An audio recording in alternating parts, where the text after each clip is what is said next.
এখন ইব্রাহিম আলাইহিস সালাম চলে যাওয়ার সময় তার স্ত্রী বলছেন যে আপনি কি আল্লাহর আদেশেই আমাকে ছেড়ে যাচ্ছেন? তিনি বলছেন হ্যাঁ। তখন তিনি বলছেন আল্লাহ পাক আমাদেরকে ধ্বংস করবেন না ইনশাআল্লাহ।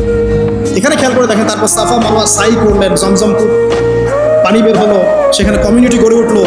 ইসমাইল আলাইহিস সালামের ঔরস থেকে পরবর্তীতে মুহাম্মদ সাল্লাল্লাহু আলাইহি ওয়াসাল্লামের জন্ম হয়েছে ওই ট্রাইবের মধ্যেই।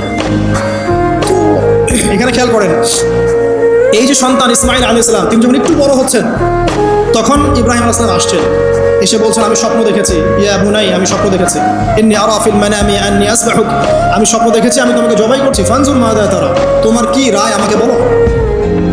এখন ইসমাইল আলাইহিস সালাম বলছেন, কিশোর ইসমাইল, ইয়া আবাতি, হে আমার বাবা, ইফআল মা তুমার, আপনি সেটাই করেন যা আল্লাহ আপনাকে আদেশ করেছে।